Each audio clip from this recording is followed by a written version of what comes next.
आपका बहुत बहुत स्वागत। दोस्तों, आज तक हमने कच्चे आम की 3-4 रेसिपीज़ देखी है, बहुत ही बढ़िया यमी लजीज रेसिपीज़। लेकिन आज जो रेसिपी मैं आपको दिखाने वाली हूँ वो स्पेशली है बच्चों के लिए, क्योंकि अभी गर्मी की छुट्टियाँ शुरू हुई है। तो बच्चों को तो बस पूछिए मत, दिन भर कुछ ना कुछ टाइम पास खाने के लिए उन्हें चाहिए ही रहता है। तो चलिए देखते हैं आज ये बच्चों के लिए स्पेशल रेसिपी, कच्चे आम की कैंडी या कच्चे आम की टॉफ़ी। है ना, नाम ही इंटरेस्टिंग। चलिए फिर देखते हैं 16 से 17 छोटे छोटे साइज़ की कच्चे आम की टॉफ़ीज़ बनाने की विधि और सामग्री। और ये बनाने में अगर आप अपने बच्चों को भी इन्वॉल्व कर लेंगे तो वो बहुत खुश हो जाएंगे, क्योंकि ये रेसिपी बहुत ही इजी है और कम इंग्रेडिएंट्स में होने वाली है। तो आइए देखते हैं आज की हमारी children special raw mango candy या कैंडी या कैरी टॉफ़ी। तो आप देख सकते हैं मैंने यहाँ पे आधा किलो कैरी ली है, कच्चे आम लिए हैं और इन्हें मैंने रात भर पानी में भिगो के रखा था ताकि इसमें जो हीट है वो सारी निकल जाए। बाद में इनके छिलके निकाल के मैंने इनके ऐसे छोटे छोटे पल्प के टुकड़े कर लिए हैं। तो ये लगभग मुझे 1.5 कटोरी पल्प के टुकड़े मिले हैं। और अब हम इसे मिक्सर के जार में डालेंगे और 1 कप पानी डाल के इसको अच्छी तरह ग्राइंड कर लेंगे, स्मूथ पेस्ट बना लेंगे।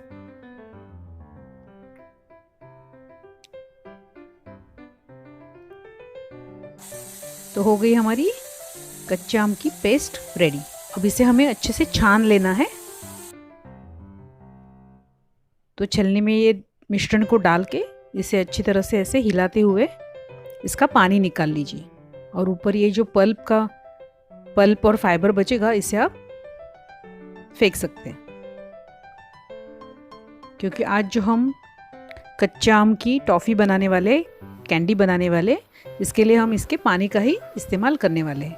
तो अब ये मिश्रण को मैंने आधे घंटे के लिए साइड में रखा था और आप देख सकते हैं आधे घंटे के बाद इसका जो पानी है वो ऊपर आ जाएगा और वो जो रेसिड्यू, मतलब जो पल्प का पोर्शन है वो नीचे बैठ जाएगा। ये देखिए, आप क्लियरली देख सकते हैं यहाँ पे पानी ऊपर आ गया है कैरी का और ये जो उसका रेसिड्यू है या पल्प का जो पार्ट है वो नीचे बैठ गया है। तो हमें इस ऊपर के जो पानी है वो हल्के हाथ से निकाल लेना है, अलग कर लेना है। ये देखिए इस तरह, है ना। तो हम टॉफ़ी इसी पानी से बनाने वाले हैं। आप देख सकते हैं मुझे लगभग 1.5 कटोरी कैरी का कच्चे आम का ये पानी मिला है। आइए आगे की विधि देखते हैं।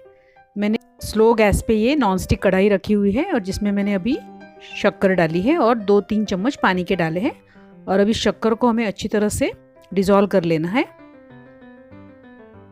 तो इसे लगातार ऐसे चलाते हुए आपको ये शक्कर को पूरी तरह से डिज़ोल्व कर लेना है। ये देखिए 2 मिनट में शक्कर पूरी तरह मेल्ट हो चुकी है ना। लेकिन आपको इसे नॉन स्टॉप ऐसे चम्मच को चलाते रहना है। अब हम इसमें डालेंगे हमारा कैरी का पानी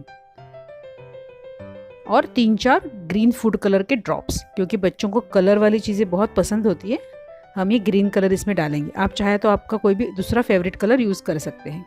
और अब इस मिश्रण को हमें फिर से 3 से 4 मिनट तक लगातार ऐसे चलाते रहना है ताकि ये नीचे लगे नहीं और जले नहीं। ये देखिए, आप बीच बीच में गैस को थोड़ा कम ज़्यादा कर सकते हैं ताकि ये प्रोसेस थोड़ी फास्ट जल्दी हो जाए। आप देख सकते हैं अब ये मिश्रण थोड़ा गाढ़ा होने लगा है, ठीक होने लगा है। तो 3 से 4 मिनट होने के बाद हम इसकी टेस्ट करके इसकी कंसिस्टेंसी चेक करेंगे। तो एक छोटे से कटोरे में पानी लीजिए और इस मिश्रण के थोड़े से ड्रॉप डाल दीजिए। अगर ये ड्रॉप क्रिस्टलाइज हो गया तो हमारा मिश्रण परफेक्ट रेडी हो गया है। लेकिन ये ड्रॉप आप देख सकते हैं पिघल रहा है, तो हमें और 1-2 मिनट के लिए इसको ऐसे ही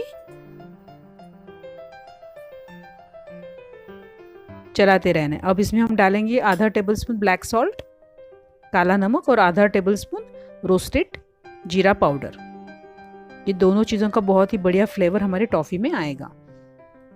अब आप देख सकते हैं हमारा ये मिश्रण काफ़ी गाढ़ा हो चुका है। फिर से एक बार इसकी कंसिस्टेंसी चेक करते हैं। ये देखिए, मैंने थोड़ा सा मिश्रण लिया है और पानी में डाला है और आप देख सकते हैं इसकी क्लियरली क्रिस्टल बन चुका है। इसकी ऐसी ये देखिए गोली बन चुकी है ना। इसका मतलब है हमारा कैंडी का मिश्रण परफेक्ट तैयार हुआ है। अब गैस को बंद कीजिए और 1 मिनट के लिए थोड़ा सा वेट कीजिए। इसके आगे की प्रोसेस आपको फटाफट करनी है, नहीं तो ये मिश्रण गाढ़ा हो जाएगा। ये कंसिस्टेंसी आई है।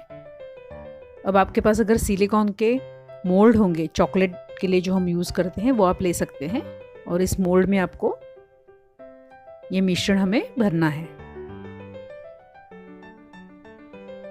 ये प्रोसेस आपको थोड़ी जल्दी से करनी होगी, नहीं तो ये मिश्रण ज़्यादा स्टिकी हो जाएगा, चिपचिपा हो जाएगा और फिर आपको इसको मोल्ड में भरने में तकलीफ होगी। अगर आपके पास सिलिकॉन का ऐसे चॉकलेट का मोल्ड नहीं है तो कोई बात नहीं, हमारे घर में सिल्वर फॉइल होती है या फिर सिल्वर की प्लेट होती है, उसके ऊपर इसके छोटे छोटे कैंडीज़ बना सकते हैं। ये देखिए मैं आपको दिखाती हूँ। ये सिल्वर पेपर लिया मैंने, सिल्वर फॉइल लिया है और इसके ऊपर चम्मच से हम थोड़ा थोड़ा ये मिश्रण डालेंगे, है ना। तो बच्चों को बिल्कुल नाराज़ करने की ज़रूरत नहीं है। अगर सिलिकॉन का मोल्ड आपके पास नहीं है, आप सिल्वर पेपर प्लेट या सिल्वर फॉइल का इस्तेमाल कर सकते हैं। मेरे पास और एक डिफरेंट शेप का भी सिलिकॉन मोल्ड था, तो मैं इसमें भी ये मिश्रण भर रही हूँ। आप देख सकते हैं। तो अब ये मोल्ड पूरा भर चुका है और हमें इसे अभी आधे घंटे के लिए फ्रिज में रखना है, ठीक है ना। फिर आधे घंटे के बाद देखिए हमारे ये कैरी कैंडी कैसे तैयार हो गई है। लग रही है ना एकदम बढ़िया। चलिए अब इन्हें डीमोल्ड कर लेते हैं, इस मोल्ड से निकाल लेते हैं। ये देखिए,